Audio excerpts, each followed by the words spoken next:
Assalamualaikum warahmatullahi wabarakatuh. Alhamdulillah, segala puji bagi Allah Subhanahu wa taala yang telah memberikan kita nikmat iman, Islam dan kesehatan, kesempatan untuk kembali menuntut ilmu. Salawat serta salam semoga selalu tercurah kepada junjungan kita Nabi Muhammad SAW beserta keluarga, sahabat dan seluruh umatnya hingga akhir zaman. Sahabat semuanya, semoga dimanapun berada selalu dalam lindungan Allah Subhanahu wa taala. Merasa paling benar sendirian, merasa orang lain salah semua. Dan pelajaran. Pokoknya kalau di luar lingkungannya udah kagak bener aja udah bahaya. Saudara-saudara, ini juga penyakit yang disuntikan oleh iblis. Sebab iblis itu tipu dayanya luar biasa, strateginya lihai. Makin tinggi kualitas iman, ya makin berat upaya iblis untuk menjerumuskan kita. Karenanya saya mengajak, marilah kita bertoleransi, baik kepada non-muslim, lebih-lebih lagi kepada sesama muslim yang kebetulan berbeda baju, berbeda kaos, berbeda organisasi, lain bendera yang dibawanya. Tapi toleransi mari kita canangkan. Kita terikat oleh ukhuwah Islamiyah.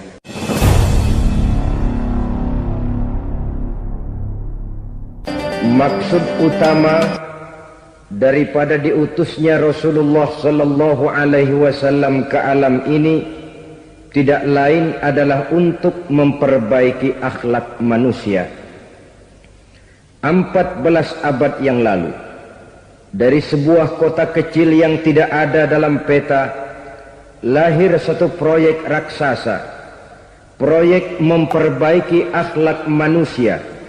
Di tengah-tengah dunia pada ketika itu, Eropa masih biadab, Afrika belum dikenal orang, Asia sungguh sangat terbelakang, dan semenanjung Arabia dari berbagai aspek kehidupannya dikenal sebagai masyarakat jahiliyah.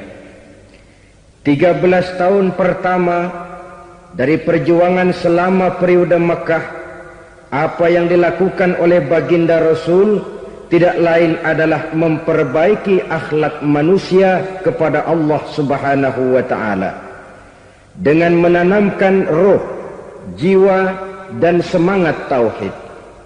Kita tahu bahwa masyarakat jahiliyah menyembah batu, menyembah patung, menyembah berhala yang mereka buat sesuai dengan kekayaannya masing-masing.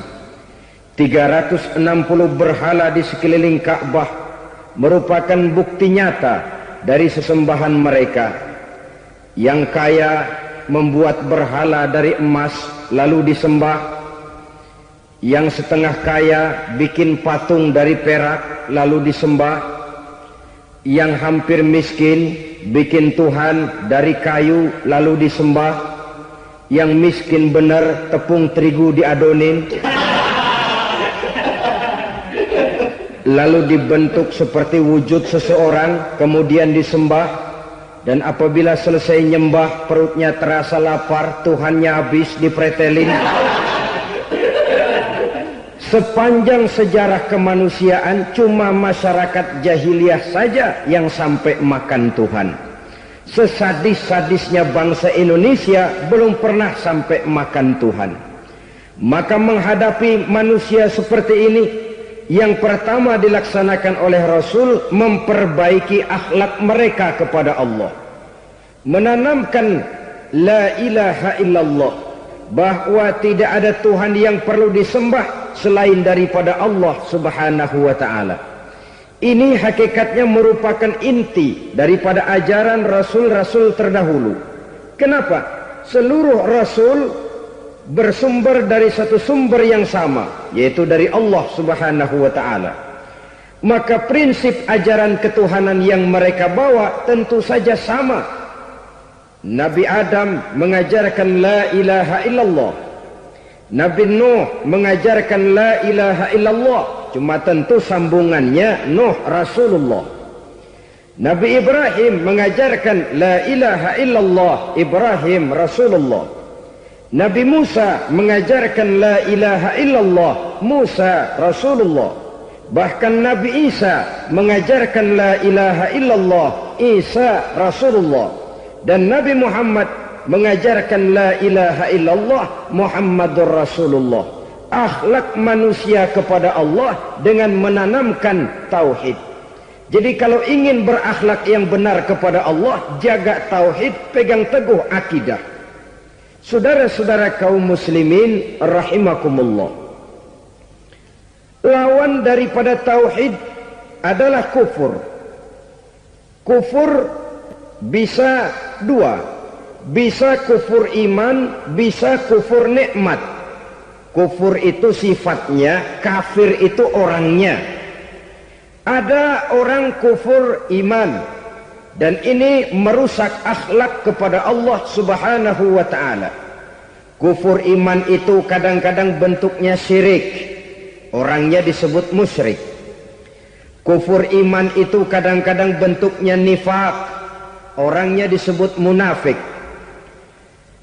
Kufur iman itu kadang-kadang bentuknya riddah, orangnya disebut murtad.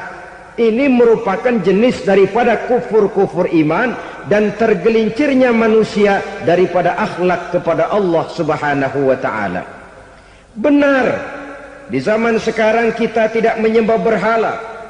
Memang di zaman sekarang kita tidak menyembah patung. Iya, kita tidak berkeyakinan Tuhan lebih dari satu.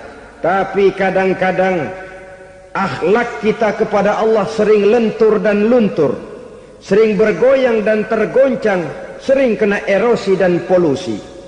Bahwa kita tidak menyembah Latta, Uzza, Manat dan Hubal seperti masyarakat jahiliyah dahulu, memang. Tapi Latta zaman sekarang, Uzza zaman sekarang, Manat dan Hubal di zaman sekarang, berhala-berhala di abad kita sekarang ini, kadang-kadang bernama harta, kadang-kadang bernama wanita, kadang-kadang bernama tahta, mungkin juga bernama Toyota. Sesuatu yang lebih kita agungkan daripada Allah, menjelmalah dia menjadi berhala-berhala di zaman kita sekarang ini. Manakala kita di kantor sudah lebih takut kepada kepala bagian kita daripada kepada Allah, maka Tuhan kita barangkali adalah kepala bagian kita. Manakala kita sudah lebih takut kepada manusia daripada kepada Allah, bergeserlah akhlak kita kepada Allah, mengagungkan manusia dan menomorduakan Allah. Maka di zaman sekarang akhlak kita kepada Allah sering kena erosi, sering kena polusi. Mungkin karena sulitnya lapangan kerja, tingginya tensi ekonomi, persaingan hidup yang makin tajam, sulitnya mencari lapangan kerja, orang kadang-kadang nekat, sedikit pertimbangan, picik pandangan, mudah melakukan potong kompas, sehingga terjadilah perbuatan-perbuatan yang memelencengkan akhlak kita kepada Allah subhanahu wa ta'ala. Kadang-kadang terjebak mempercayai selain daripada Allah, kadang-kadang terjebak di dalam mengagungkan yang selain daripada Allah lebih dari yang seharusnya. Terkenalah akhlak kita kepada Allah jaringan-jaringan erosi dan polusi. Kufur sebagai lawanan daripada tauhid merupakan sifat daripada orang yang tidak berakhlak kepada Allah. Bentuknya pertama bisa syirik. Syirik itu artinya meyakini ada Tuhan lain selain daripada Allah. Itu yang namanya syirik. Jadi percaya Tuhan ada, cuman Tuhannya kelebihan. Itu yang disebut syirik, dan itu merupakan cerminan dari akhlak yang rusak kepada Allah subhanahu wa ta'ala.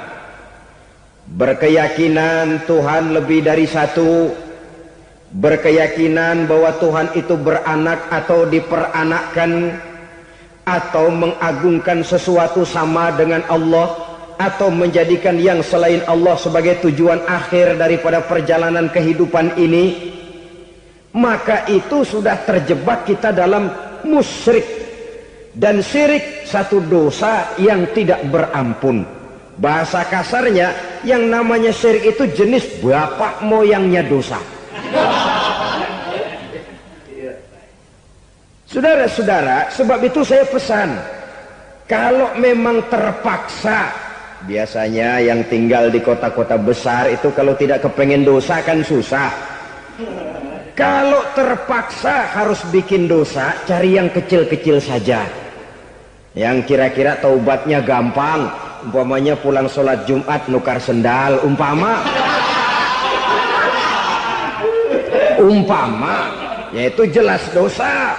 Tapi dosa yang taubatnya agak mudah.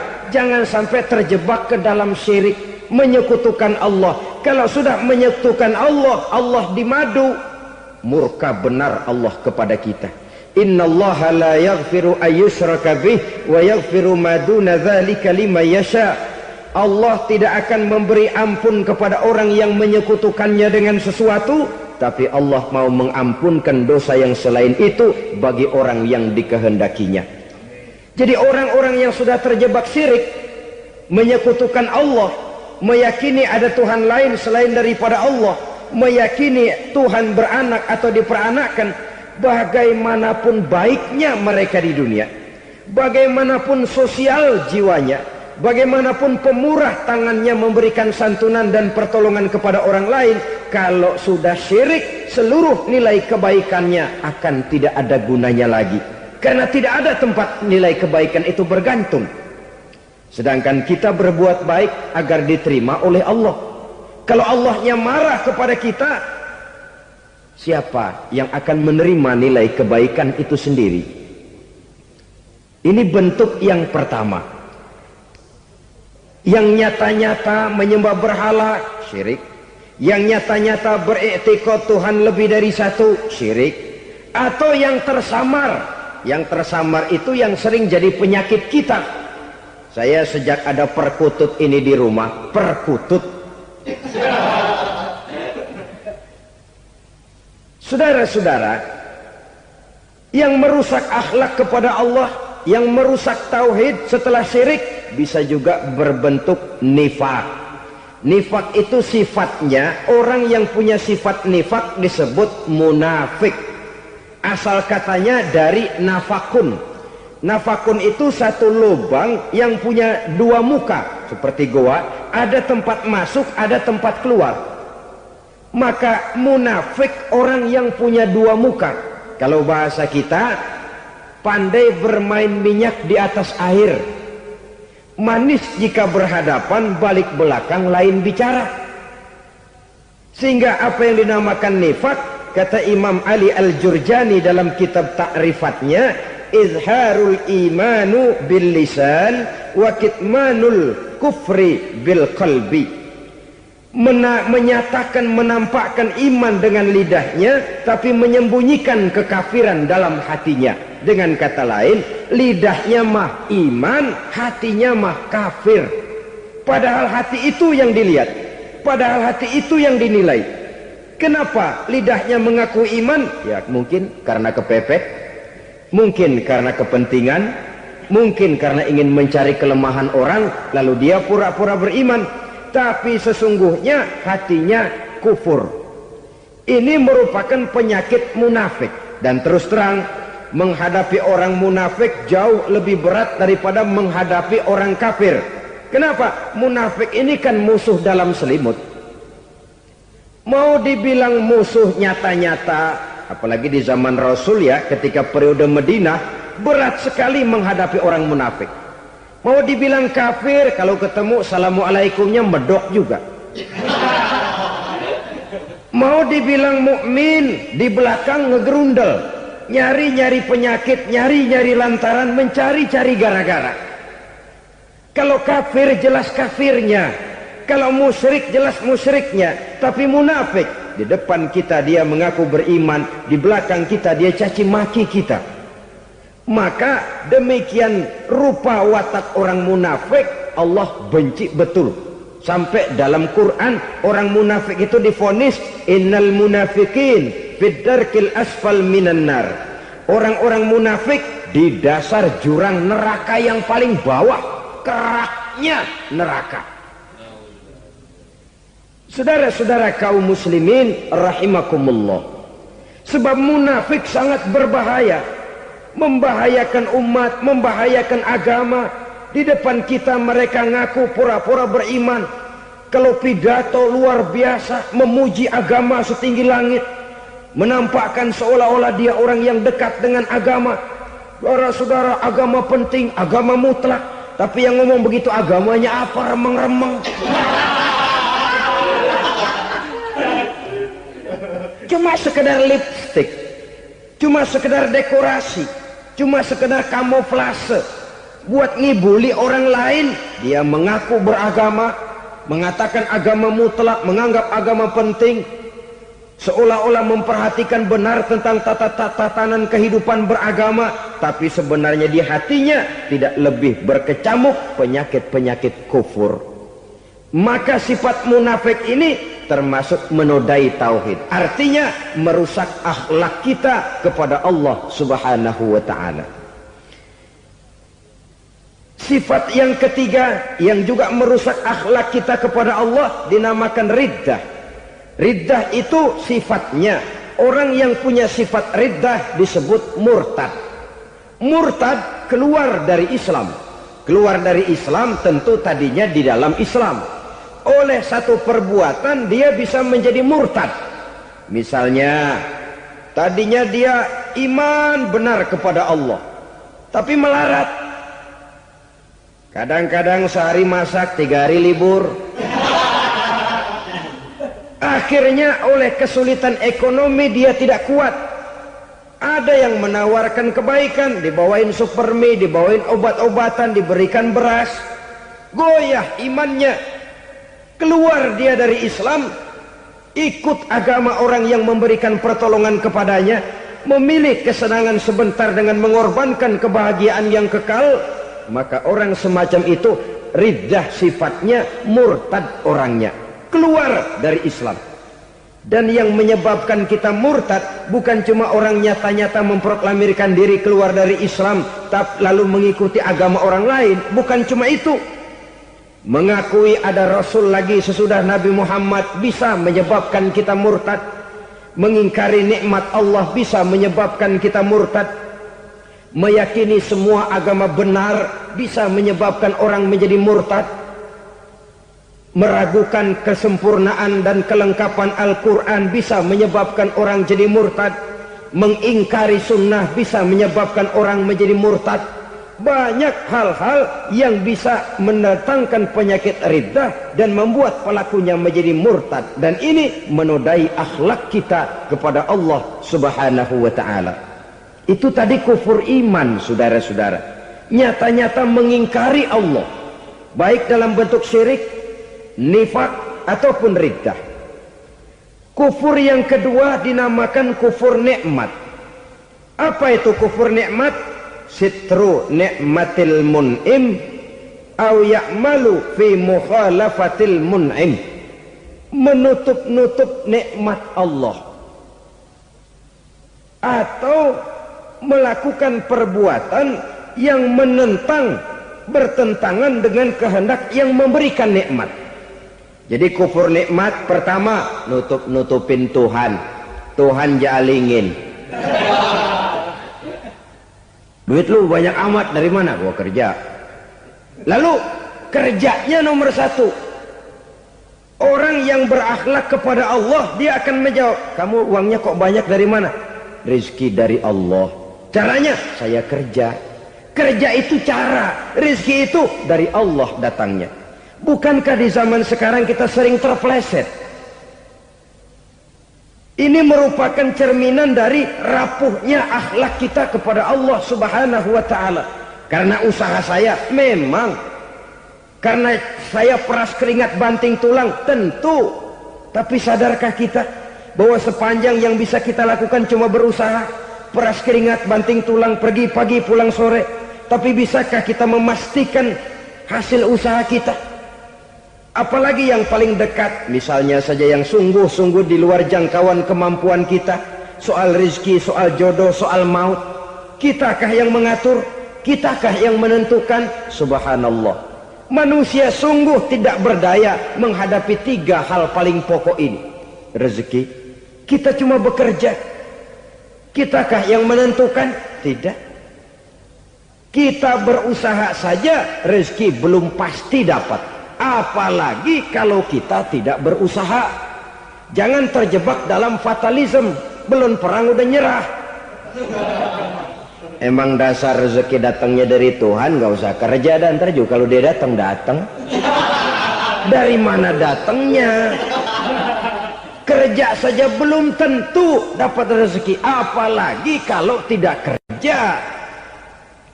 Yang jelas usaha perlu kepastian, itu urusan Allah. Ini akhlak kepada Allah Subhanahu wa ta'ala. Jodoh juga begitu. Kita berusaha, kita berupaya, Allah menghendaki lain jadinya.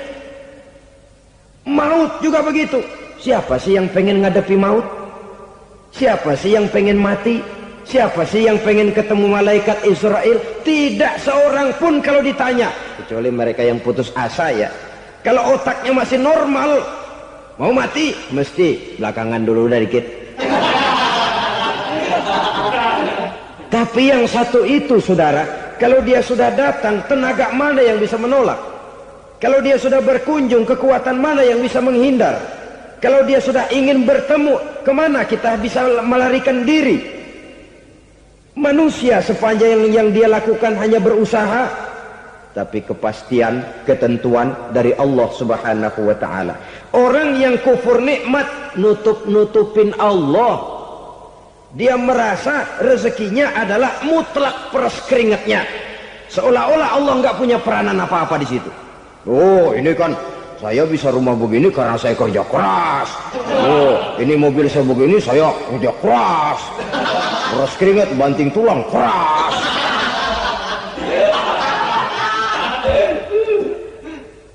Saudara-saudara kaum muslimin rahimahkumullah, jadi menutupi Allah. Akibatnya nanti kalau dia berhasil, Allah ketutupan. Kalau dia gagal, orang lain dicaci maki, dicari kambing hitam. Yang kambing hitam kan mahal, karena orang sering cari-cari kambing hitam. Jarang orang mau jujur kalau bertemu kesulitan lalu mencari sebab pada dirinya sendiri. Yang paling enak ya nyalain orang. Lo begitu. Orang lain yang paling enak kita salahin. Au ya'malu fi mukhalafatil mun'im, atau dia melakukan sesuatu yang tidak sesuai dengan kehendak yang memberikannya nikmat. Diberikan kita tangan, mulut sih nggak berhenti, terima kasih Tuhan, alhamdulillah saya dikasih tangan. Cuma nih tangan enteng mat nabokin orang mulu. Itu sudah mukhalafatul mun'im, bertentangan dengan kehendak yang memberikan nikmat. Diberikan harta, mulutnya mah basah, terima kasih Tuhan, alhamdulillah dikasih harta, tapi pelitnya minta ampun, kikir koret medit. Ini juga termasuk kufur nikmat, mempergunakan suatu nikmat bertentangan dengan kehendak daripada yang memberikan nikmat itu sendiri. Saudara-saudara kaum muslimin rahimakumullah, oleh karenanya kufur iman memang lebih bahaya daripada kufur nikmat. Tapi jangan lupa, kufur nikmat bisa menyeret orang kepada kufur iman. Nah kalau Allah udah dialingin, Tuhan sudah dinomor duain, lama-lama kenapa dia tidak mendewakan dirinya sendiri, mendewakan pangkatnya, mendewa-dewakan otaknya, mendewa-dewakan kemampuannya? Pada awalnya dia memang cuma kufur nikmat, tapi lambat laun kalau ini tidak diobati, secara pasti orang akan mengarah kepada kufur iman. Bisa berbentuk syirik, bisa berbentuk nifak, bisa berbentuk riddah.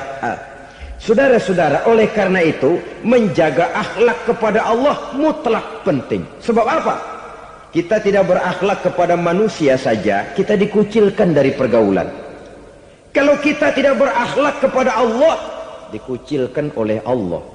Hadis qudsi menyatakan, man lam yashkur ala na'mai wa lam yasbir ala balai falyakhruj min tahtis samai falyatlub rabban siwaya.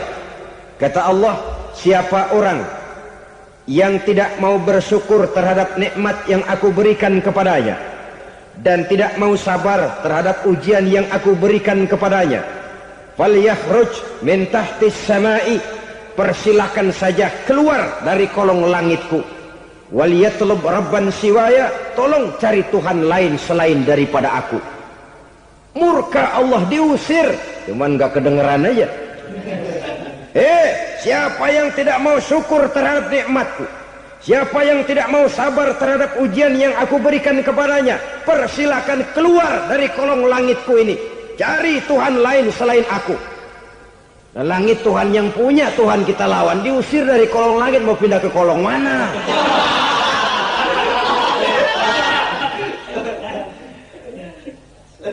Jadi jangan merasa kufur nikmat kan enteng. Iya, kelihatannya begitu, tidak sebahaya kufur iman. Tapi kufur nikmat ini merupakan anak tangga yang kalau kita sudah mulai naik, kita akan naik terus sampai kepada tingkat di mana kita mengalami kufur iman.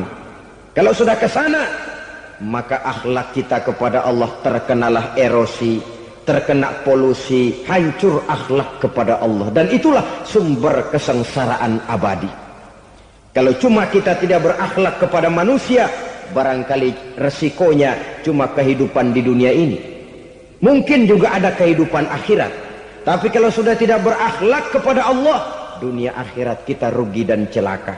Maka pada kesempatan ini saya mengajak, marilah jaga baik-baik akhlak kita kepada Allah. Satu kali kita bertauhid, sampai mati kita bertauhid. Satu kali la ilaha illallah, jangan tergelincir lagi kita keluar daripada kalimat itu. Satu kali kita bertuhankan Allah, jangan bertuhan yang lain selain daripada Allah. Jangan sekutukan Allah, jangan samakan Allah dengan sesuatu, jangan mengangkat yang lain sama agungnya dengan Allah. Sebab dengan demikian kita seolah-olah sudah mengotori akhlak kita kepada Allah Subhanahu wa ta'ala. Ini berat, saudara-saudara. Ini tidak ringan. Kadang-kadang saya katakan tadi, masalah ekonomi, kadang-kadang persaingan hidup yang makin tajam, di tengah lapangan kerja yang makin sulit, di tengah orang banyak potong kompas. Kalau berpatokan kepada nilai tauhid, la ilaha illallah, tidak ada Tuhan selain Allah, maka saya tidak akan takut kecuali hanya kepada Allah. Saya tidak akan menggantungkan hidup kecuali hanya kepada Allah. Saya tidak akan minta rezeki kecuali hanya kepada Allah. Kadang-kadang situasi yang nekat membuat kita kehilangan keseimbangan, kehilangan pertimbangan, picik pandangan. Akibatnya kita merusak akhlak kepada Allah Subhanahu wa ta'ala. Ironinya kan orang sekarang kalau ditanya, lu nyolong ya? Iya. Kok berani? Emang. Lu nggak tahu Tuhan lihat? Tahu. Kok nyolong juga? Biarin. Kalau Tuhan mah lihat, jangan ribut. Enggak ribut katanya. Kalau orang lihat, 2 orang saja tahu, geger kelurahan. Ini kan sudah mendustai dirinya sendiri, sudah merusak akhlaknya kepada Allah Subhanahu wa ta'ala. Tuhan enggak ribut katanya. Saudara hadirin yang saya hormati, jadi oleh karenanya akhlak kita kepada Allah merupakan basis daripada kehidupan beragama. Kalau itu sudah mulai rapuh, mulai terkena erosi dan polusi, mulai rusak, dikhawatirkan nanti nilai ibadah kita kepada Allah juga akan turut ambruk karenanya. Saudara-saudara kaum muslimin rahimakumullah, tugas yang kedua memperbaiki akhlak manusia kepada sesama manusia. Kita tahu Islam sesuai dengan namanya adalah agama damai. Maka akhlak manusia kepada sesama manusia menempati porsi yang penting dalam kehidupan beragama. Bagaimana seorang muslim bergaul, bertata krama terhadap sesama manusia. Mari kita lihat lebih jauh persoalannya. Untuk memudahkan pembicaraan dari kacamata agama, kita kelompokkan saja manusia itu dalam 2. Pertama yang seiman dan yang kedua yang tidak seiman. Yang tidak seiman itu kita sebut saja kufur atau kafir. Nah, kepada yang kafir pun kita diajarkan untuk berakhlak. Apalagi kepada yang memang nyata-nyata seiman, sekeyakinan, seakidah. Kemanapun Islam datang, ke negara manapun ia masuk, ia tidak menaburkan kerusakan. Jadi tidak benar kalau orang pernah itu menggambarkan, saking sentimennya seorang orientalis pernah menggambarkan Nabi Muhammad di tangan kirinya Quran, di tangan kanannya pedang, menggambarkan seolah-olah Islam dikembangkan dengan kekerasan. Sebenarnya tidak sama sekali. Kalaupun dalam sejarah perkembangan Islam pernah terjadi perang, maka perang dalam Islam sesungguhnya apabila kita amati sejarahnya bukan untuk memaksakan agama, karena memang agama tidak bisa dipaksakan, tetapi justru untuk mempertahankan agama dari segala macam hambatan, rintangan, hinaan dan fitnahan. Tapi kemanapun yang jelas Islam masuk, dia tidak pernah membuat kekacauan, kerusuhan ataupun penghancuran. Candi Prambanan bahkan dipugar, gereja-gereja tidak ada yang dihancurkan oleh umat Islam. Kenapa? Islam agama damai. Soal agama, soal lakum dinukum waliyadin, la ikraha fid din, qad tabayyana ar-rusydu minal ghayy. Tidak ada paksaan dalam beragama, sebab nyata yang benar dengan yang tidak benar. Belum pernah ada orang kafir masuk ke perkampungan orang Islam lalu dikejar-kejar, diteriakin kafir, kafir, sunatin.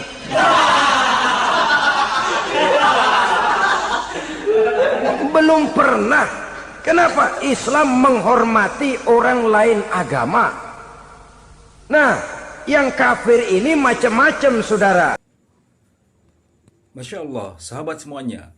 Penjelasan yang baru saja kita dengarkan mengandung pelajaran yang sangat berharga bagi kehidupan kita. Semoga Allah membuka hati kita untuk menerima kebenaran dan mengamalkannya dalam kehidupan sehari-hari.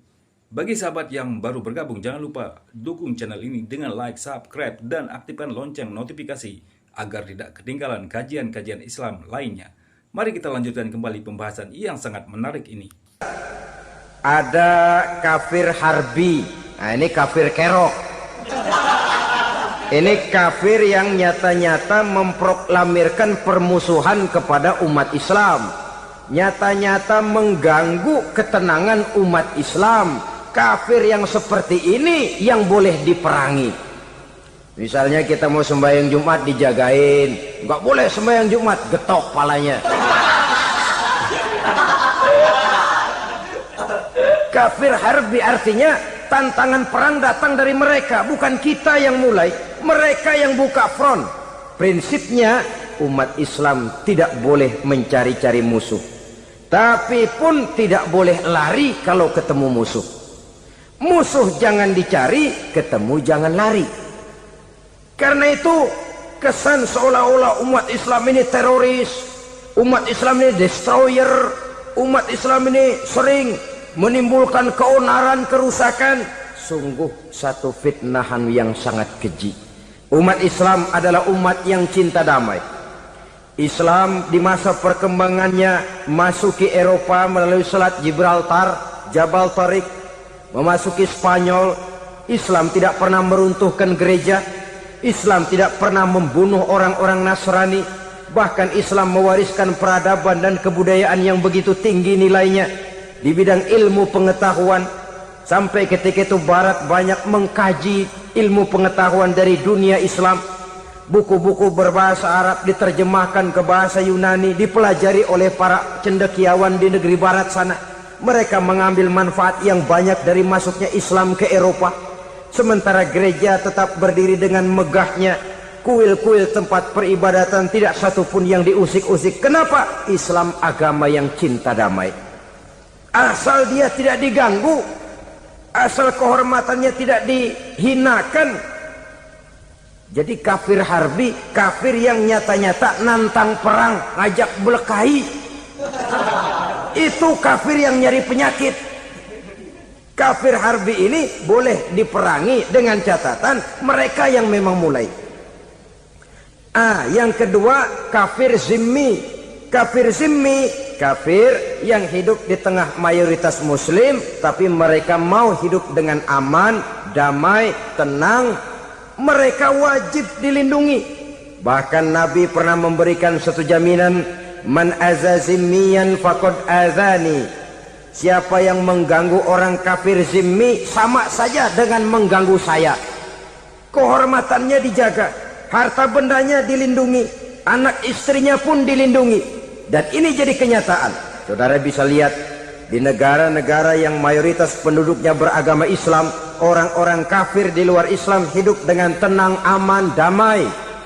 Di Saudi Arabia, di luar tanah haram, di luar Mekah dan Madinah, banyak orang-orang kafir mencari nafkah. Mereka tenang, aman, dilindungi undang-undang. Begitu di Mesir, begitu di negara Indonesia yang berdasarkan Pancasila ini.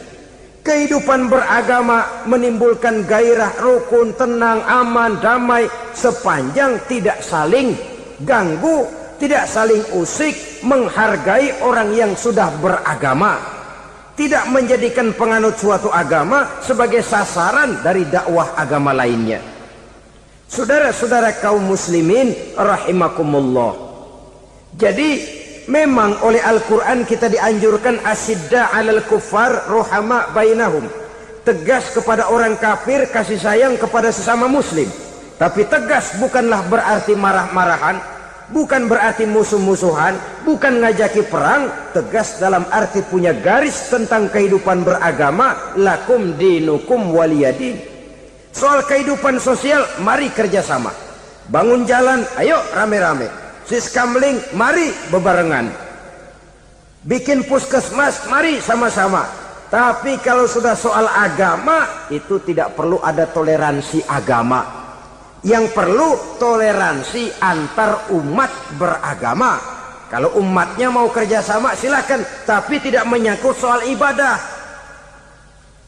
Jangan kerjasama di bidang ibadah. Itu kerjasama yang salah pasang, saudara-saudara. Sehingga dengan demikian toleransi adalah menyangkut kehidupan antar umat beragama. Sedangkan agama sendiri punya kapling yang nyata. Sehingga dengan demikian tegas kepada orang kafir dalam arti kita punya satu kepribadian. Tidak ngambang. Nggak lalu kalau ditanya orang, sebenarnya agama lu apa sih? Ah, gua mah gimana musimnya aja. Agama pakai musim kayak rambutan. Akhirnya ya begitu, musim-musiman. Ke masjid kelihatan, ke gereja hayo, ke candi nongol, ke apa? Bingung malaikat bagaimana nyatetnya nih bocah ini. Di mana aja ada.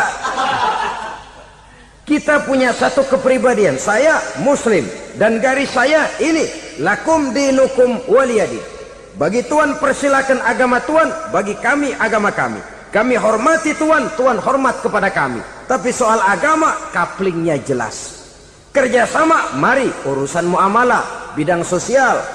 Yuk kita siskamling sama-sama dengan orang lain agama. Mari jaga kerukunan, kesatuan, persatuan, kekompakan.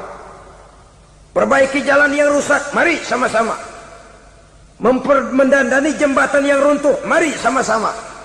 Tapi sembahyang, kaplingnya lain-lain. Sebab Nabi juga dulu pernah ditawarkan begitu loh sama kafir jahiliyah dulu, Quraisy itu. Sudah Muhammad, sekarang begini saja, kita join aja daripada marah-marahan. Hari ini saya oke menyembah Tuhanmu Allah, besok gantian kamu menyembah Tuhan kita Latta, Uzza, Manat dan Hubal. Turun, qul ya ayyuhal kafirun la a'budu ma ta'budun. Soal ibadah kaplingnya jelas, tidak boleh dicampur adukkan. Sebab kalau tidak, kita akan mulai kehilangan identitas diri. Dan disitulah krisis kehidupan keyakinan beragama dimulai. Dari krisis identitas. Hujan gede kan mulainya gerimis dulu. Di mana-mana ya gerimis dulu. Gerimis makin lama makin gede. Kita akan mulai dengan kehilangan identitas diri. Dari sana nanti kita malu mengakui keislaman kita. Kalau orang Islam malu mengakui keislamannya, ini kan ironi, menyedihkan. Ngakui Islamnya saja malu, menonjolkan keislamannya malu, tidak ada rasa bangga beragama. Padahal ini modal dasar. Hanyalah dengan rasa bangga beragama kita lalu konsekuen. Bangga yang tidak konsekuen, wah pokoknya kan gua kan Islam, agama yang paling benar. tapi hidupnya sendiri jauh dari tuntunan Islam. Itu bangga yang tidak beralasan, bangga yang tidak perlu dibanggakan sebenarnya. Kebanggaan yang membuat kita konsekuen dan dekat dengan kehidupan beragama. Jadi dengan demikian saudara-saudara, kepada non-muslim kita juga harus berakhlak. Bukankah ini sudah dicontohkan oleh Rasul? Bagaimana beliau disambiti orang di Taif, yang menyambiti malah didoakan. Bagaimana Suraqah mau membunuh beliau, malah Suraqah didoakan. Bagaimana Abu Jahal dan Abu Lahab saking mangkalnya. Ini Abu Jahal pernah gali lubang di kamarnya sendiri, di depan tempat tidurnya. Setelah dia gali lubang, ditutupin pakai keraras korma. Lalu dia tarik selimut, belagak meriang. Dia pesan pesuruhnya, bilangin Muhammad encangnya meriang. Pamannya sakit, minta ditengokin. Nabi dengan segala husnuzonnya berangkat nengokin. Abu Jahal dari balik selimut ngintip. Itu dia Muhammad, itu dia tuh. Dia tuh, masuk Dani, masuk. Mulai di jalan, senang Abu Jahal. Terus dah. Begitu ke pelosok, masuk ke lubang, gue pendem terus dah. Memang niatnya mau mencelakakan Nabi. Sudah tinggal beberapa langkah lagi Nabi akan berjalan ke arah lubang itu. Malaikat Jibril ngasih tahu, Muhammad, Abu Jahal pamanmu cuma pura-pura sakit. Di depan tempat tidur itu ada lubang sudah dia gali untuk menjerumuskan kamu. Sudah balik pulang. Balik badan Nabi. Sudah hampir mau melangkah, kakinya malah muter pulang. Abu Jahal yang lihat Nabi sudah hampir jatuh nggak jadi, balik pulang. Lupa kalau lagi sakit. Udah Muhammad buruan sini. Nabi ke pintu, dia kejar. Dia lupa sama lubang yang dia gali. Begitu dia kejar, dia yang ke pelosok masuk ke dalamnya. Sejak saat itu ada pepatah, man hafara hufratan waqa'a fiha. Siapa yang suka nggali lubang, dia sendiri bakal terpelosok ke dalamnya. Jatuh dia ke lubang yang dia gali. Padahal ya paling banter 2 atau 3 meter paling dalam. Dari dalam lubang itu dia teriak-teriak, Muhammad, tolongin, pamanmu kecebur.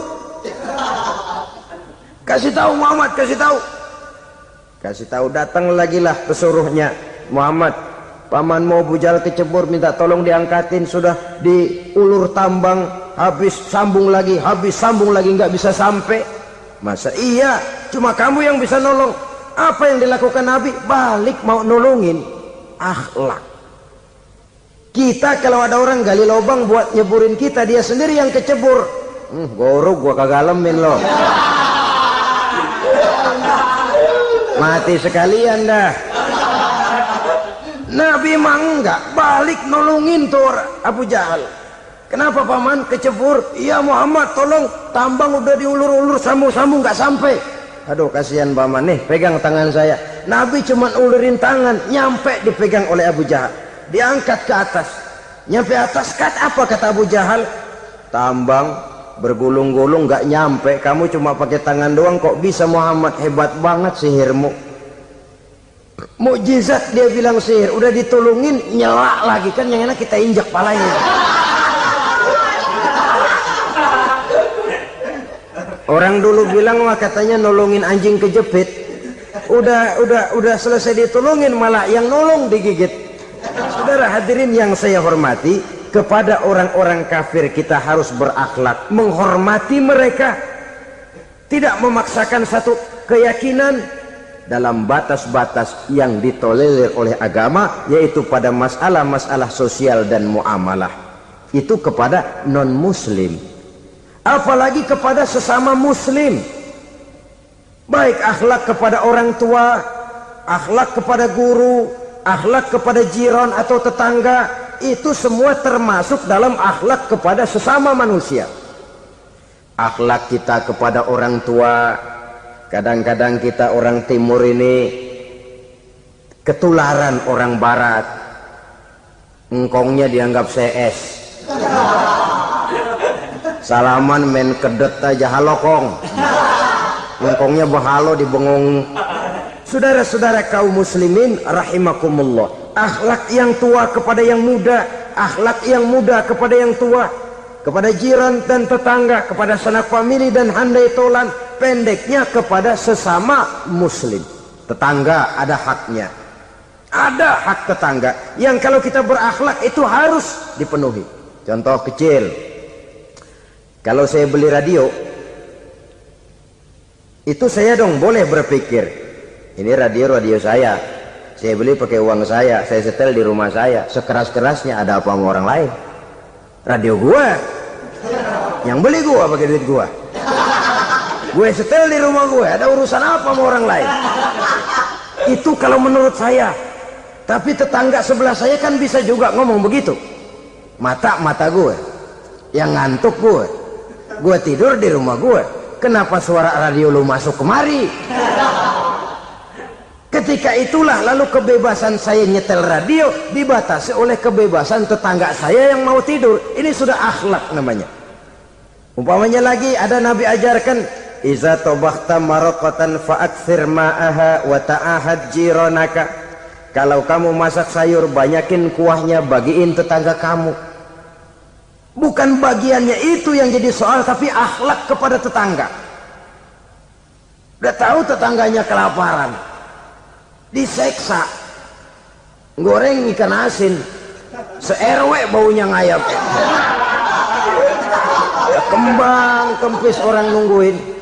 Saudara hadirin ma'asyiral muslimin rahimakumullah. Jadi dengan demikian, kalau sudah kembali kepada orang-orang yang nilai imannya sama dengan kita, apapun organisasinya, apapun baju yang mereka pakai, kaos yang mereka pakai, jaket yang mereka pakai, kalau sudah seakidah, seiman, jaga akhlak kita. Pendapat boleh berbeda, kaos boleh tidak sama, jaket boleh beraneka warna, bendera boleh beragam-ragam, tapi ukhuwah Islamiyah ini utamakan. Adalah lebih baik mencari persamaan dalam kehidupan dan bukan memperbesar perbedaan. Hanyalah dengan mengembangkan nilai-nilai akhlak semacam ini, toleransi tidak hanya diperlukan kepada yang non-muslim, kepada sesama muslim pun toleransi. Artinya apa? Jangan memponis amalan orang lain. Yang usoli, yang tidak usoli, berjalanlah menurut keyakinannya masing-masing. Jangan lalu memponis, itu namanya nggak toleransi. Kamu nggak pakai usoli ya? Enggak. Brengsek. Kamu pakai usoli ya? Iya. Bid'ah. Lah dua-duanya kagak yang bener. Kalau yang sembahyang kagak bener, bagaimana yang kagak sembahyang? Apa itu yang bener? Toleransi, setuju dengan perbedaan pendapat, jangan memponis amalan orang lain. Karena kita hanya beramal, hak menerima adalah Allah Subhanahu wa ta'ala. Jangan sebentar-bentar mencap bidah dolala, finnar, neraka. Kayaknya neraka kapling orang tuanya kali. Gampang bener masukin orang ke neraka. Kita kadang-kadang bisa toleransi dengan orang luar, tapi kepada sesama muslim toleransi tidak sanggup kita adakan. Mengklaim merasa kita yang benar, orang lain salah semua, itu tidak toleransi namanya. Mentang-mentang jadi ustadz, nih satu-satunya ustadz di sini ya, semuanya mesti ngaji kemari.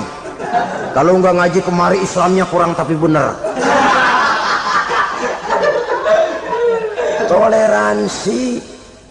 Saudara-saudara kaum muslimin rahimakumullah, lapang dada menghargai orang yang berbeda pendapat, apalagi kalau perbedaan pendapat itu menyangkut hal-hal yang tidak prinsipil, menyangkut hal-hal yang sekunder dalam kehidupan beragama, menyangkut masalah-masalah yang dalam bahasa fikih disebut soal-soal furu'iyah.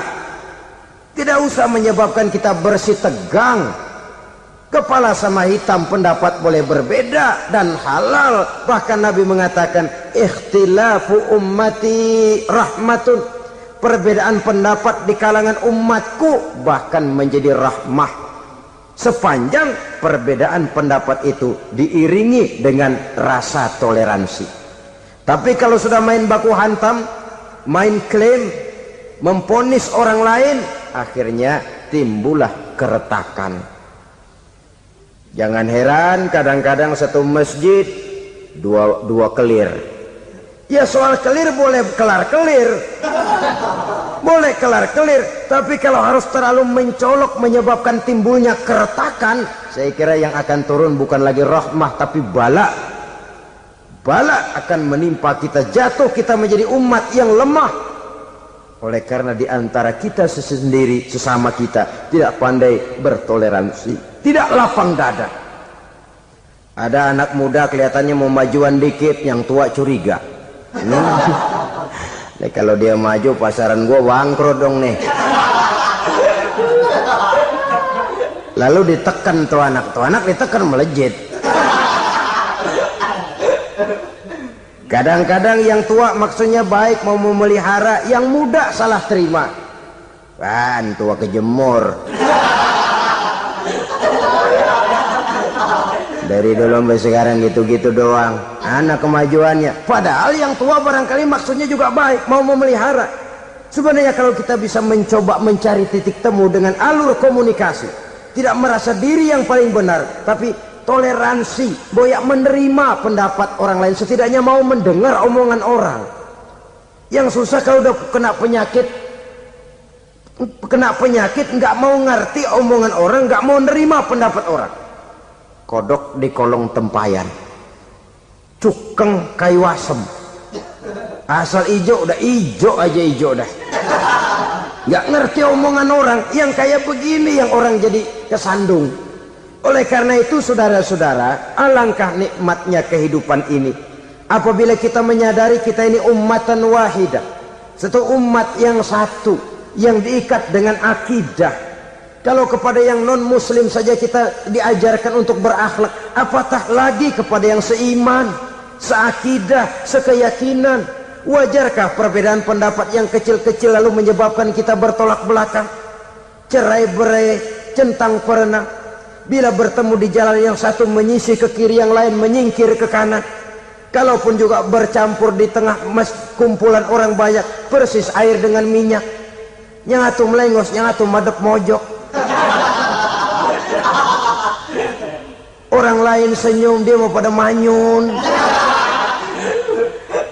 Saudara-saudara kaum muslimin rahimakumullah, realita ini walaupun tidak enak, pahit, tapi masih hidup di sebagian masyarakat kita.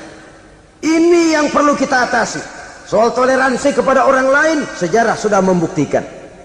Mari kita jangan cuma bisa mengajak orang lain, umat lain untuk bertoleransi dengan kita, tapi kepada sesama kita, toleransi ini perlu kita tegakkan, perlu kita bina, terutama di dalam kita menuju bentuk ideal daripada konsep ukhuwah Islamiyah ini, yang memang selalu kita akan cari bentuk-bentuk idealnya sejalan dengan perkembangan situasi dan kondisi yang dihadapi oleh umat.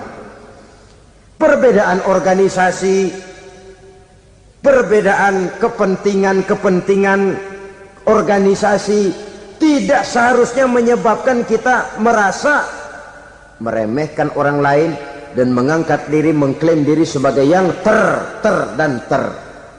Jadi dengan demikian, apabila yang pertama tadi akhlak kepada Allah dinamakan hablum minallah, maka yang kedua ini merupakan hablum minan nas. Jikalau baik akhlak kita kepada Allah, baik akhlak kita kepada manusia, nikmat rasanya menjalani kehidupan. Kadang-kadang orang akhlaknya kepada manusia baik, tapi kepada Allah tidak baik. Hormat sama yang tua, menyayangi yang muda, sama tetangga rukun, tapi sama Tuhan nggak mau sujud.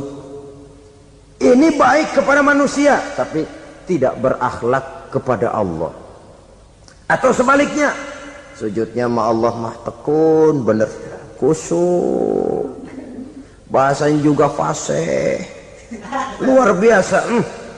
Tapi sama manusia sombong, takabur, ujub, merasanya dia doang yang paling benar. Sebab iblis itu ya, itu kadang-kadang datang lewat hati, dan memang selalu markasnya di situ.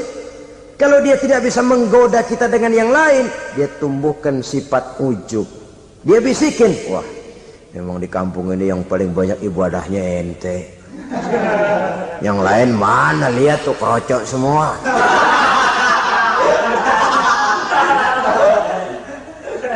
di hati orang itu tertanam sifat iya ya. Nah, tatkala iya ya, dia sudah terkena serangan iblis. Akhirnya apa? Orang lain diremehin.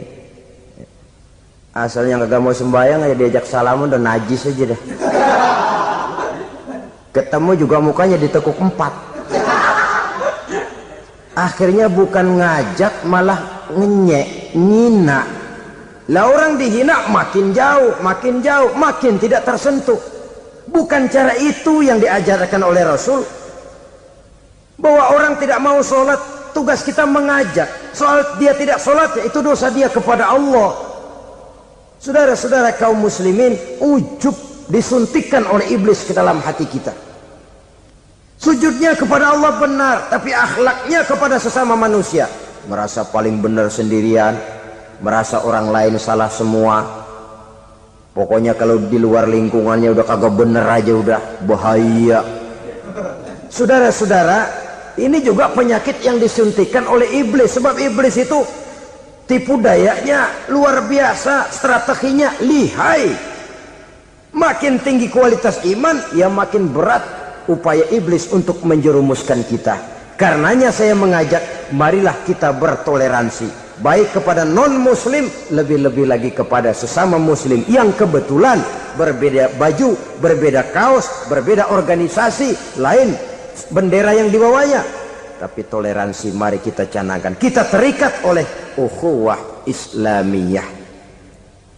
2. Yang ketiga, akhlak manusia kepada makhluk Allah lainnya di luar manusia.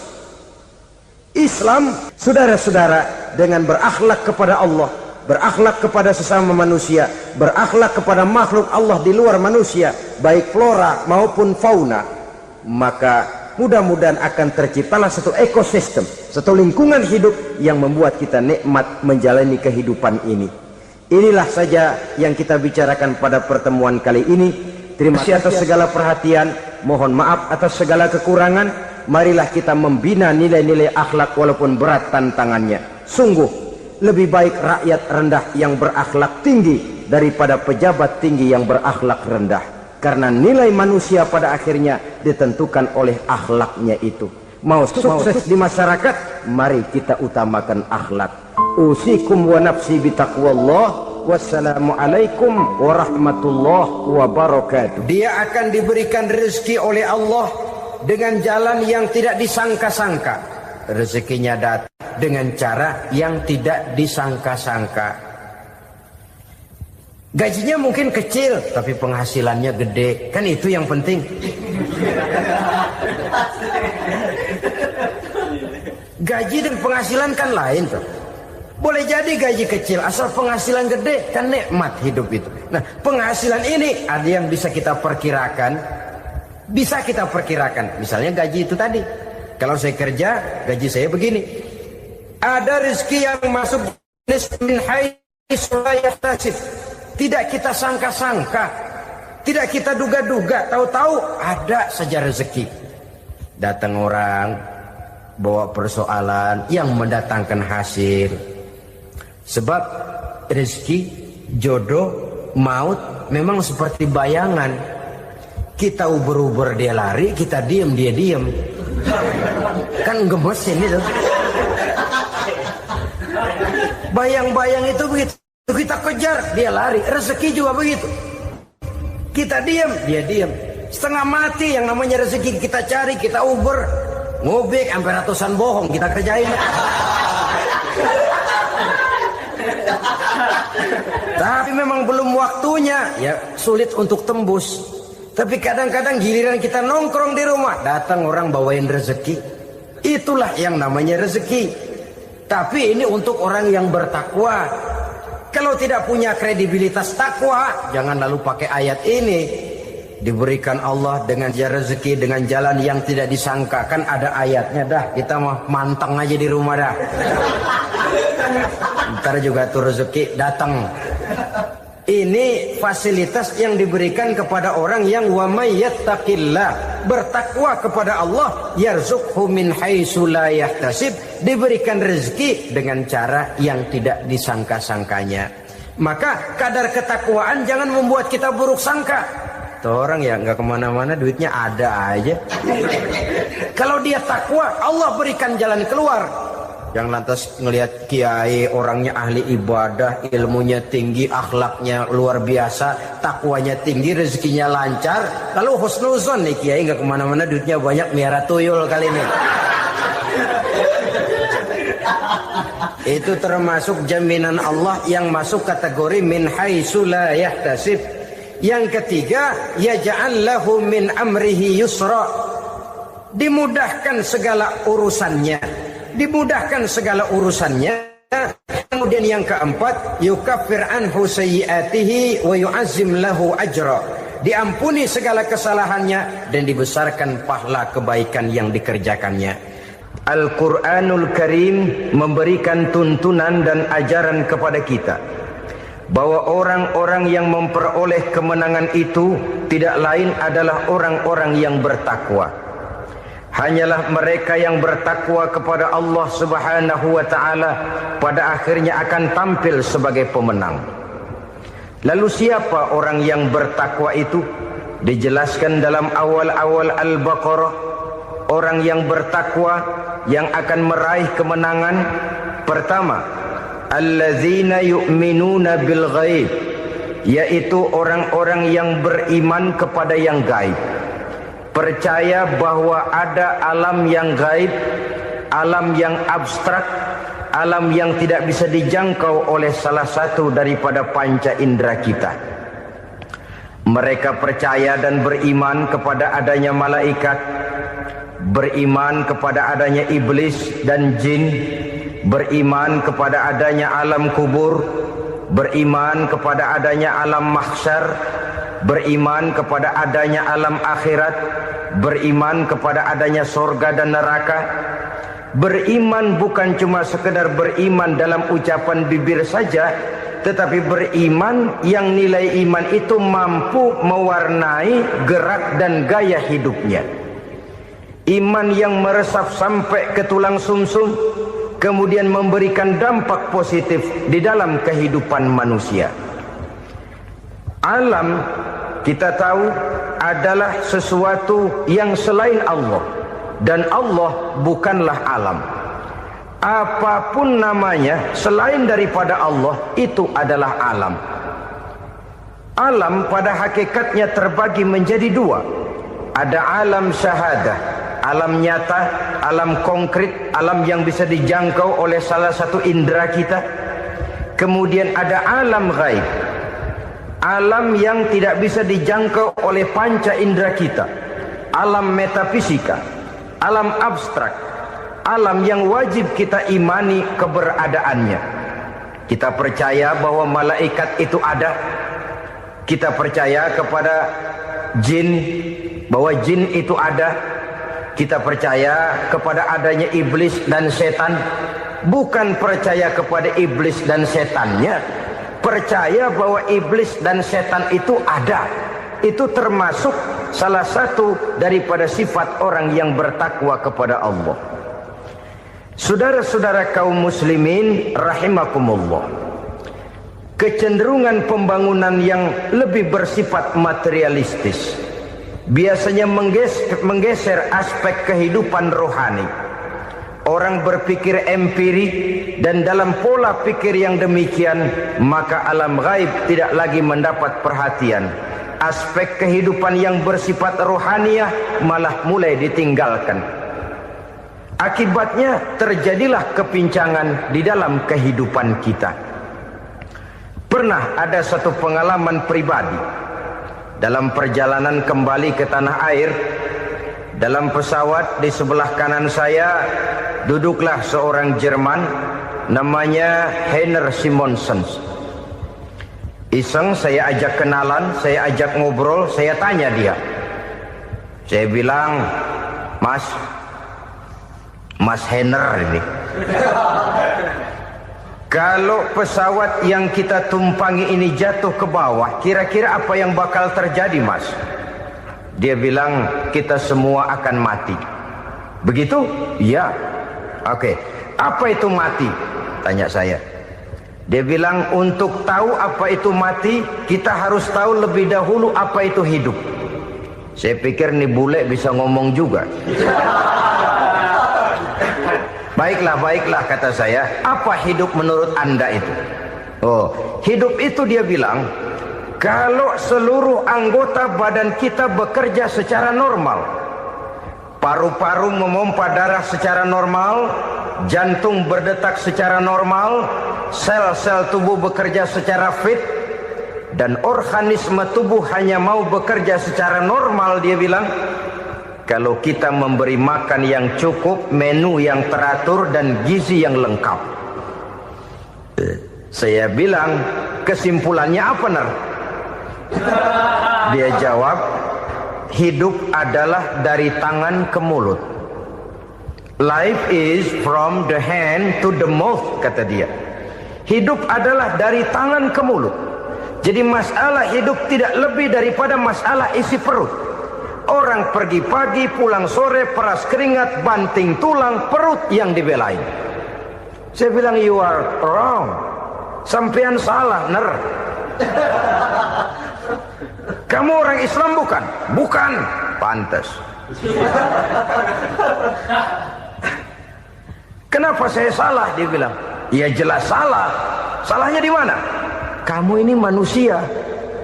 Kalau hidup cuma dari tangan ke mulut, saya bilang, kambing di kampung saya juga begitu pikirannya, Ner. Itu kambing di kampung saya, asal perutnya kenyang, sudah hidup dia. Perkara besok bagaimana, lusa prospeknya macam mana, bulan depan ada apa, kambing nggak pernah mikir. Di kampung saya kambing juga pikirannya begitu. Kamu Kristen ya? Tadinya. Loh kok tadinya, lalu apa sekarang kamu ini? Dia bilang, sekarang saya netral. Saya tidak beragama, tapi saya percaya kepada Tuhan sebagai pencipta alam. Saya ingat benar dia bilang, I haven't any religious, but I believe to God as the creator of the world. Kenapa bisa netral begitu, Ner? Habis saya bingung katanya. Islam bilang Islam baik, Kristen bilang Kristen baik, Hindu Buddha bilang Hindu Buddha baik, semua agama baik. Saya netral sekalian, nggak beragama. Yang penting saya percaya kepada Tuhan. Saya bilang, Ner, kamu ini kayak orang mau beli celana, lalu bingung. Yang satu bilang Levi's bagus, yang satu bilang Blue Jean hebat, yang satu bilang Wool England hebat. Celana ini hebat, celana itu bagus, celana ini hebat. Semua celana bagus, kamu bingung. Akhirnya netral, tidak pakai celana. Itu juga salah. Saya pikir-pikir, kemudian saya melihat bahwa dua pola berpikir Henner ini nampaknya sudah mulai menggejala di lingkungan masyarakat bangsa kita. Disadari atau tidak, secara jujur kita harus berkata, dua pola pemikiran Henner ini mulai berkembang di tengah masyarakat bangsa kita. Pertama, pola pikir materialisme. Hidup adalah dari tangan ke mulut. Masalah hidup tidak lebih masalah isi perut. Itu yang perlu dibela, dan disitulah arti kehidupan. Pergi pagi, pulang sore, peras keringat, banting tulang untuk mempertahankan perut. Kalau sudah kemari cara orang berpikir, maka buat apa percaya kepada yang gaib? Untuk apa sholat? Untuk apa puasa? Untuk apa zakat? Untuk apa menghadiri majelis taklim? Tanpa kepercayaan kepada yang gaib, hidup berjalan menurut alur empiris dan materialis. Kalau sudah ke sana cara orang berpikir, biasanya orang lalu cenderung menghalalkan segala cara. Hanyalah orang yang percaya bahwa akhirat ada. Hanyalah orang yang percaya bahwa alam kubur itu ada. Hanyalah orang yang percaya bahwa malaikat itu ada, hidupnya akan lebih terarah dan terkendali. Karena kepercayaan kepada yang gaib, yang merupakan fase daripada kehidupan setelah hidup yang sekarang ini, mewarnai gerak pribadi seseorang di dalam dia melakukan kegiatan hidupnya. Pola berpikir materialisme, disadari atau tidak, mulai menggejala di lingkungan masyarakat bangsa kita. Hidup tidak lebih dari urusan tangan ke mulut, mulut ke tangan, tangan ke mulut. Asal perut sudah kenyang, hiduplah sudah. Perkara bagaimana prospek hari yang akan datang, bagaimana akhirat, tidak jadi persoalan. Ini yang oleh Nabi diperingatkan, ad-dunya sijnul mu'min wa jannatul kafir. Dunia adalah penjara bagi orang beriman dan surga bagi orang kafir. Dulu di zaman Belanda hadis ini pernah disalah tafsirkan, disalah artikan, digunakan sebagai senjata untuk mengkebiri dan membuat impoten umat Islam. Sudahlah umat Islam gak usah macam-macam, kata Belanda.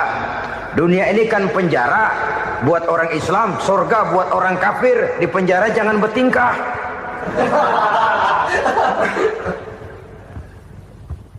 Pengertiannya tidak begitu.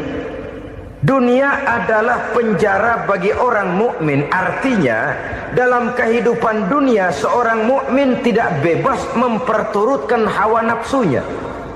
Di penjara hawa nafsunya itu. Sebaliknya, surga bagi orang-orang kafir. Buat orang kafir, surgalah dunia ini. Mereka bebas memperturutkan hawa nafsunya. Dilarang tidak terlarang, dicegah pun tidak tercegah. Mereka hidup menurut alur bisikan nafsu mereka sendiri. Kemudian bila ajal datang, maut merenggut nyawa, selesailah surganya sampai di situ.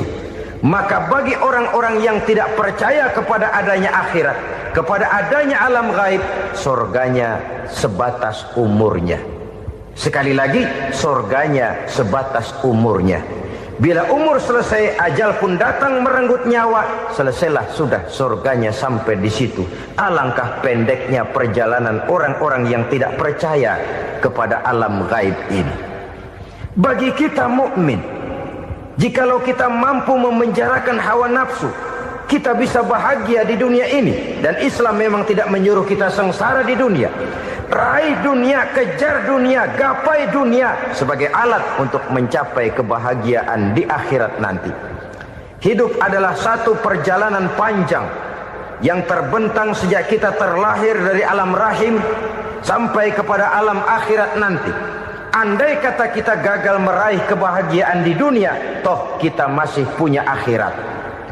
Tapi jangan jadi dalil yang melemahkan semangat. Biarin dah kita di dunia kebelangsak, yang penting akhirat. Akhirnya dunia benar-benar kebelangsak. Bagaimana dunia ini bisa kita raih, dan bagaimana meraih dunia untuk menunjang kepentingan akhirat nanti. Yang kedua, dari pikiran Heiner yang saya lihat menggejala di lingkungan masyarakat bangsa kita, timbulnya manusia-manusia netral. Seolah-olah Tuhan yes, agama no. Sama Tuhan percaya, agama ogah. Tuhan ngangguk, giliran agama godeng.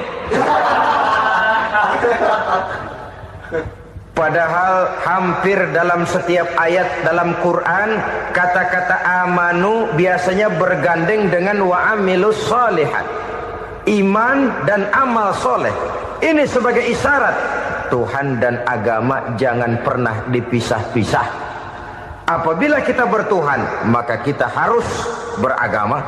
Apabila kita beragama, maka agama itu harus bersumberkan dari Tuhan yang kita imani itu. Tidak mungkin kita pisah, Tuhan yes, agama no. Sama Tuhan percaya tapi agama bikin sendiri. Sembayangnya cukup bengong 2 jam madep ngulon.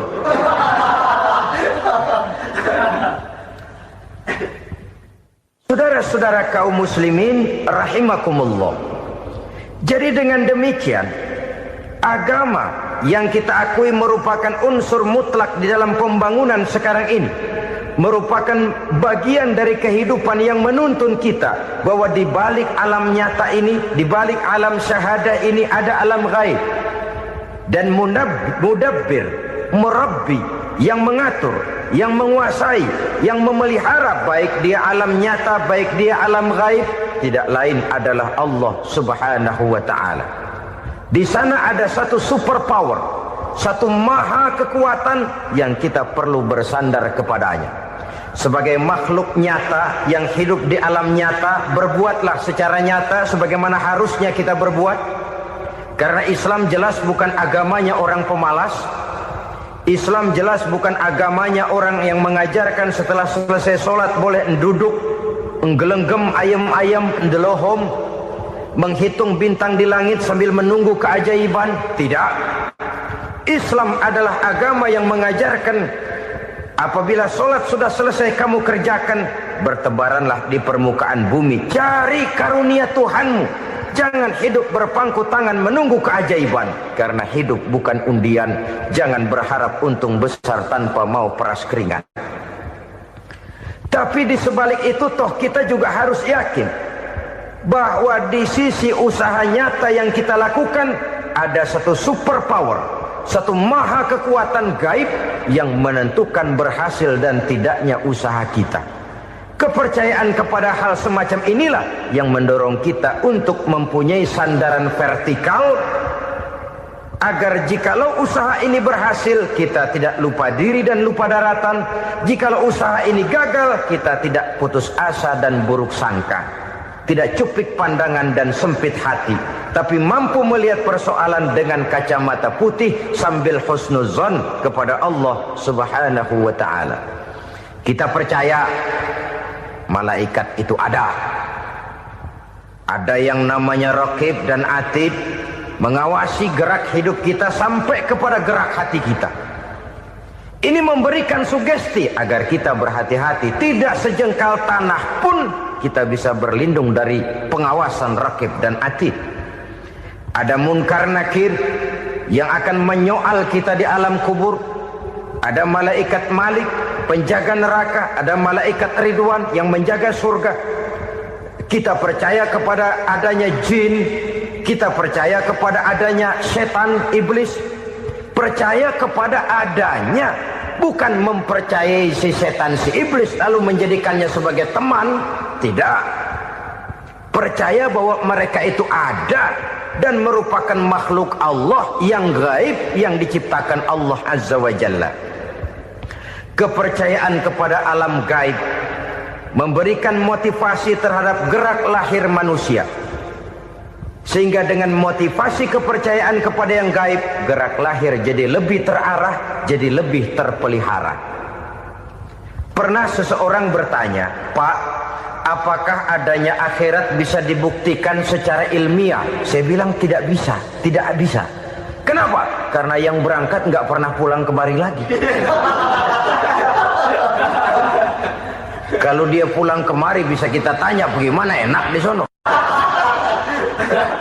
Cuma secara moral saya katakan, lebih beruntung orang yang percaya kepada akhirat daripada yang tidak. Sekarang saudara percaya akhirat ada, lalu saudara baik-baik di dunia, sholat, puasa, zakat, menolong orang lain, menebarkan kebajikan.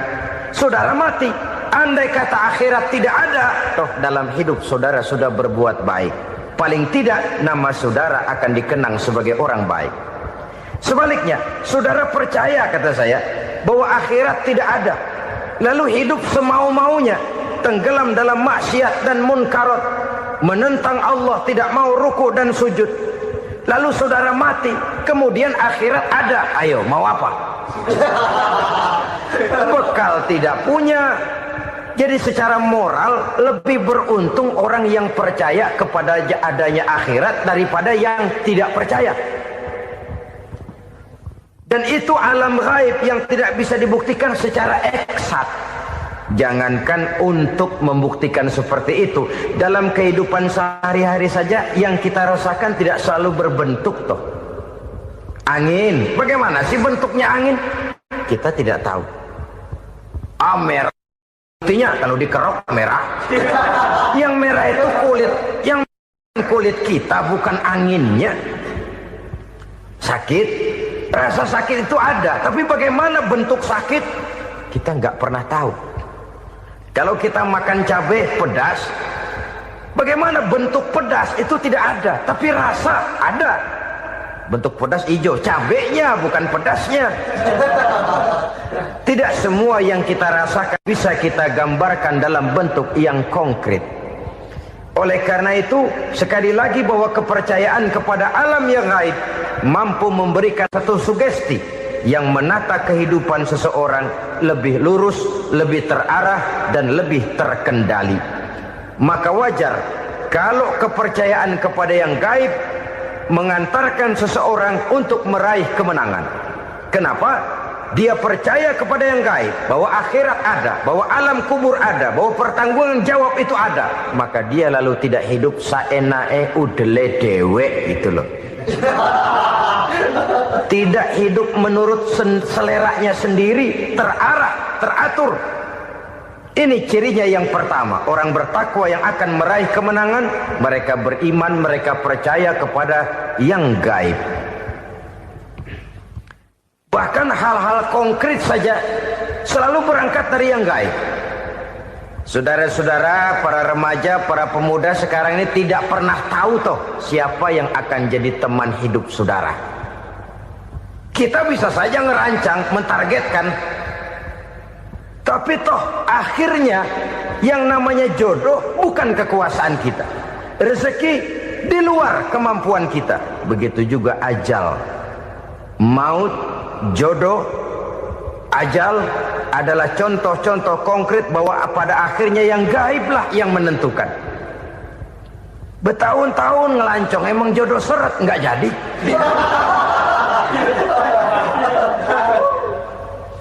Begitu kenal baru setengah malam nginep ditangkap hansip kan. Hal-hal semacam itu kadang-kadang kita berpikir suuzon, gile, perempuannya cakep banget, lakinya rebek amat. Memang begitulah jodohnya. Memang begitulah jodohnya. Saudara hadirin ma'asyiral muslimin yang saya hormati, jadi hal-hal yang konkret saja kita yakini sepenuhnya ditentukan oleh satu superpower yang gaib itu tadi. Dari sanalah segala ketentuan itu berangkat dan kesanalah segalanya akan kembali. Maka kepercayaan kepada yang gaib meluruskan gerak hidup seseorang dan itu akan mengantarkan dia kepada meraih kemenangan. Satu. Yang kedua, wa yuqimuna shalah. Orang bertakwa yang akan meraih kemenangan itu adalah orang-orang yang mendirikan sholat. Kenapa sholat mengantarkan orang untuk meraih kemenangan? Yang jelas, inna sholata tanha anil fahsya'i wal munkar. Sholat mampu mencegah manusia dari perbuatan keji dan munkar. Banyak filsafat hidup yang terkandung di dalam sholat ini. Sejak kita wudhu sampai kita menghadap ke arah kiblat, sampai kita melakukan gerak-gerak sholat, bacaan-bacaan yang ada di dalam sholat, lalu sampai kepada mengucapkan salam. Banyak filsafat hidup yang terkandung di dalam sholat. Umpamanya saja, setelah takbiratul ihram mulai kita dengan sholat dalam posisi berdiri, diajarkan dalam kitab-kitab fikih agar kita melihat ke arah tempat sujud. Ini kan filsafat kehidupan. Kalau kamu sholat dalam posisi berdiri, lihat tempat sujud. Jangan sholat mata jelalatan, sebab nanti bisa mengurangi kekhusyuan. Jadi wajar kalau yang dikatakan bahwa yang paling afdol adalah shaf yang di depan. Kenapa? Secara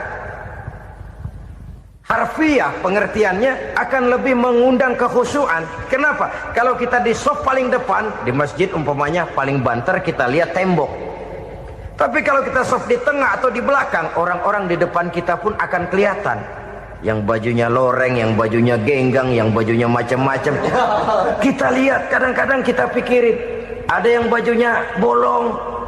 Kita sholat tapi dalam hati, nih orang bajunya robek ya nggak tahu apa. Ada saja hal-hal yang mengusik kekhusyuan kita. Oleh sebab itu diajarkan dalam posisi berdiri, lihat, arahkan pandangan matamu kepada tempat sujud. Ini kan filsafat kehidupan. Maksudnya apa? Kalau lagi diri lihat dong tempat sujud. Kalau udah di atas ingat dong sama yang bawah. Kalau sudah tinggi ingat dong dari mana kamu berangkat.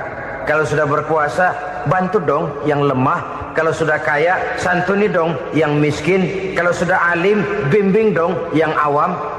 Ini filsafat kehidupan. Dalam posisi berdiri kau lihat tempat sujud. Ini akan melahirkan kepekaan sosial di mana seseorang mau tahu kepada orang lainnya. Bagaimanapun kaya kita, tinggi pangkat dan jabatan kita, jikalau hidup hanya untuk kepentingan perut sendiri saja, rasanya belum membawa manfaat di dalam kehidupan kita. Tapi efek yang tertinggi sesungguhnya, solat mencegah manusia dari perbuatan keji dan munkar. Perbuatan keji dan munkar, walaupun kelihatannya mendatangkan uang, membawa keuntungan, tapi itu keuntungan semu, keuntungan sementara. Dengan menipu orang lain kita bisa dapat untung, tapi tidak membawa berkah. Dan itu adalah kerugian besar dalam kehidupan kita. Maka untuk meraih kemenangan harus dimulai dengan membentuk kepribadian yang tegar, memiliki sandaran vertikal yang langsung kepada Allah Subhanahu wa ta'ala. Dan itu hanya bisa kita tempuh melalui jalur ibadah formal yang sudah ditentukan Allah, yakni solat yang 5 waktu. Untuk memperkuat itu ada solat-solat sunnah, rawatib, nawafil sebagai terminal kontrol cadangan untuk memelihara stabilitas temperatur batin di dalam kita berhubungan dengan zat yang maha gaib, yaitu Allah Subhanahu wa ta'ala. Orang sering bertanya, Pak, itu tetangga saya nggak sholat, duitnya nggak habis-habis, Pak. Nggak sholat tapi mobilnya tambah terus, nggak sholat tapi usahanya makin maju. Tapi di sisi lain ada orang yang rajin sholat, rezekinya butak bener. Anaknya mana kurus, mana korengan. Saudara hadirin ma'asyiral muslimin rahimakumullah. Harus saya katakan bahwa solat memang bukan untuk cari duit. Solat adalah sandaran vertikal kita kepada Allah. Sedangkan soal rezeki itu berkaitan dengan sifat Allah maha pengasih dan maha penyayang. Allah maha pengasih, siapapun dikasih kalau mau usaha. Allah maha penyayang, tidak semua orang disayang oleh Allah Azza wa Jalla. Dan belum tentu banyak harta itu merupakan nikmat. Mungkin juga istidraj. Artinya istidraj itu dikasih tapi diambulin, kalau bahasa Betawinya itu. Dikasih tapi diambulin, itu bukan merupakan nikmat sesungguhnya, lebih merupakan azab dari Allah Subhanahu wa ta'ala.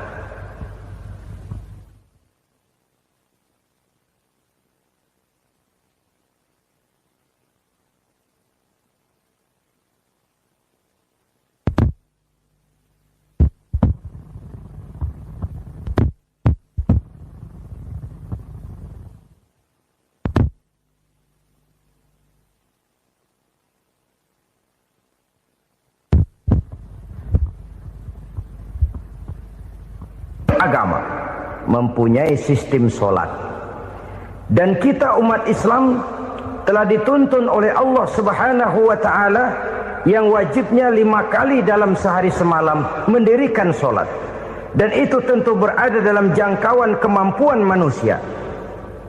Pada awalnya barangkali kita memang merasa solat itu satu kewajiban, tapi semakin kita hayati makna, manfaat dan filsafat yang terkandung di dalam ajaran solat, semakin sampai kita kepada keyakinan bahwa solat adalah keperluan kita. Sehingga pada waktu tertentu dinilai puncaknya, kita tidak lagi akan berkata saya wajib solat, tapi kita akan berkata saya perlu solat. Kalau kita sudah merasakan itu adalah keperluan kita, nah di sanalah kita baru akan merasakan ruginya kalau hal itu tidak kita laksanakan. Sepanjang kita masih berkata saya wajib sholat, kita akan lebih merasakan dia sebagai beban ketimbang sebagai keperluan. Yang jelas Allah tidak memerlukan ibadah yang kita laksanakan ini. Dengan kata lain, andai kata satu dunia penuh ini orang tidak ada yang sholat satu pun, Allah tidak akan turun dari jabatan Tuhan. Jangan lalu berpikir kalau kita ngambek se-RW kagak sembahyang Tuhan tekor kali ini ya. Tentu tidak. Itu perlunya kita, bukan perlunya Allah. Dan pada induknya kita akan berkata saya perlu agama. Kalau secara induk kita sudah memerlukan agama, maka konsep-konsep yang ada di dalam ajaran agama itu pun adalah juga merupakan keperluan kita. Baik dia bernama sholat, baik dia bernama puasa, baik dia bernama zakat, baik dia bernama haji, seluruhnya adalah keperluan kita. Dan sesuatu yang kita perlukan apabila tidak kita laksanakan akan melahirkan kerugian di dalam kehidupan.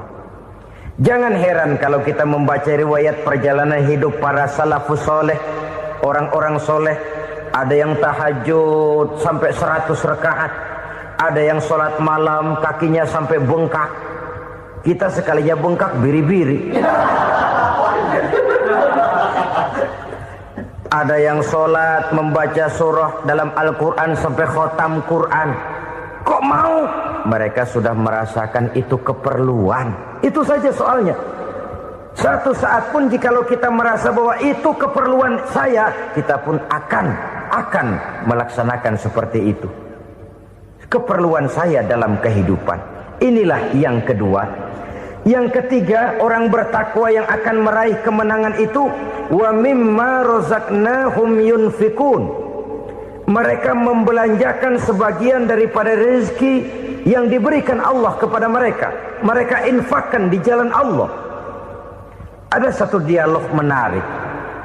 Satu hari seorang anak muda bertemu dengan seorang kakek-kakek yang sudah dikenalnya baik. Bertanyalah anak muda ini, "Kek, umur kakek berapa tahun?" 15 tahun, kata si kakek. "Anak kakek berapa orang?" 1. "Harta kakek berapa banyak?" 15 juta. Si anak muda ini bengong. Lalu protes, "Kok kakek bohongin saya?" "Kenapa?" "Saya tahu umur kakek 70 tahun. Kenapa ngaku 15? Saya tahu anak kakek 5. Kenapa bilang 1? Saya tahu kakek miliuner, miliaran uang kakek. Kenapa ngaku cuma 15 juta? Begini, kata si kakek tadi.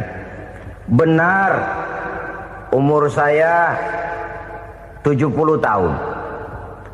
Tapi dari umur yang 70 tahun itu baru 15 tahun terakhir ini saya merasakan ibadah kepada Allah. Meninggalkan maksiat, jauh dari segala macam munkarat. Maka yang 15 tahun inilah yang benar-benar saya rasakan sebagai umur saya. Benar anak saya 5, tapi yang 4 susah diatur.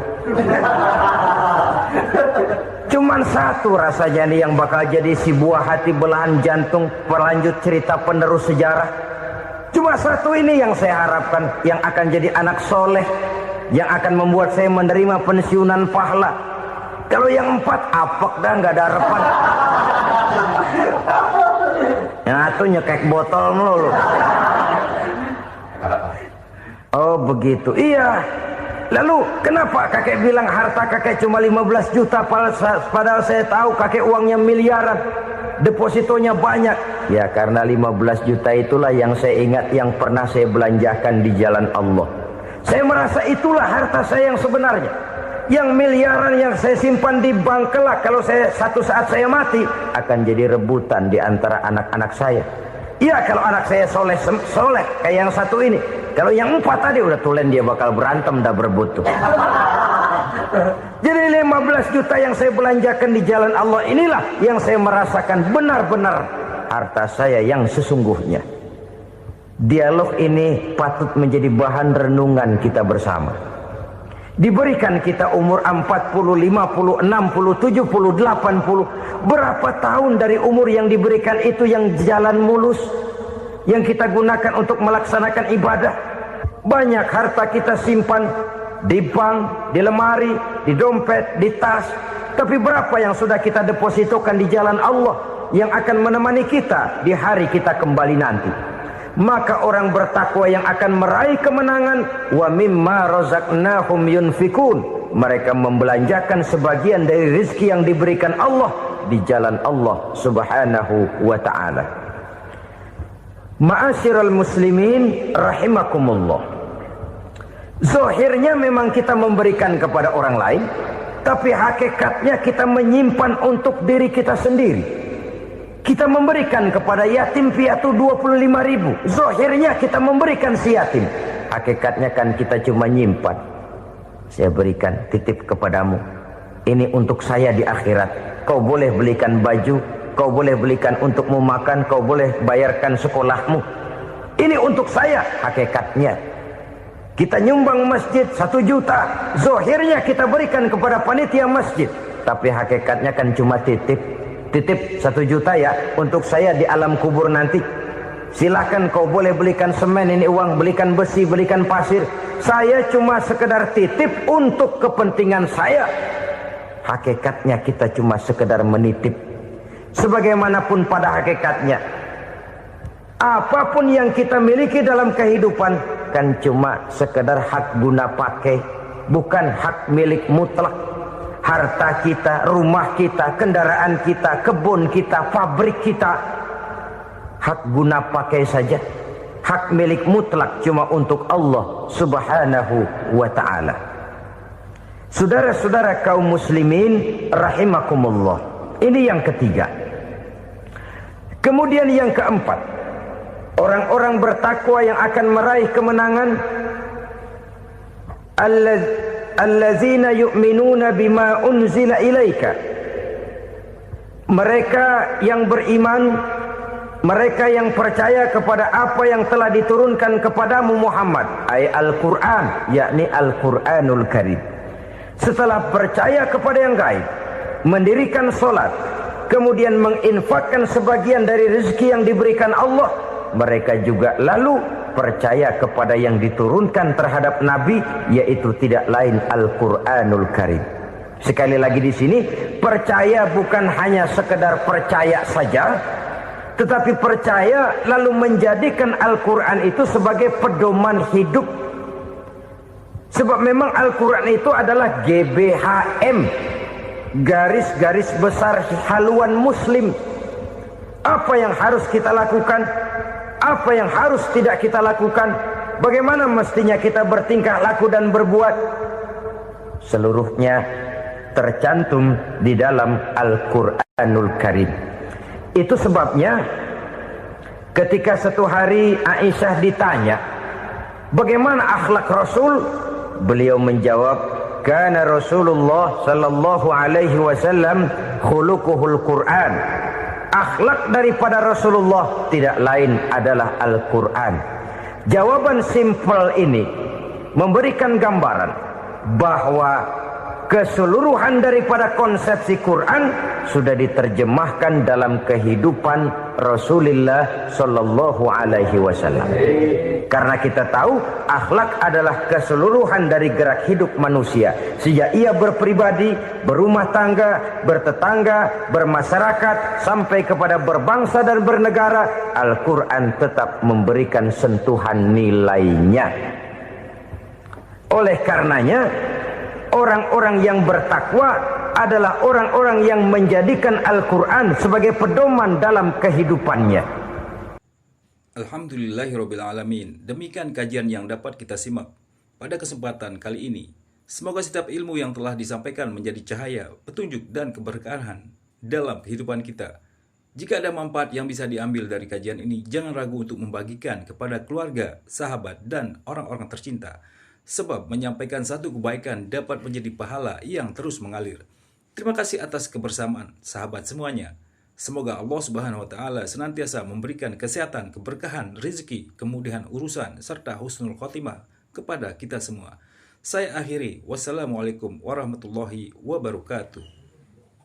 Dari kajian yang telah kita ikuti bersama, dapat kita ambil pelajaran bahwa setiap ilmu yang disampaikan merupakan petunjuk dan pengingat bagi kita untuk menjadi pribadi yang lebih baik, lebih taat kepada Allah Subhanahu wa Ta'ala, serta lebih bermanfaat bagi sesama.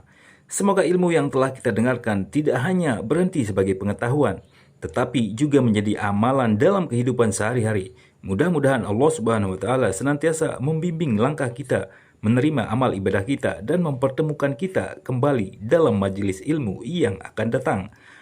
Amin ya Rabbal Alamin. Wassalamualaikum warahmatullahi wabarakatuh.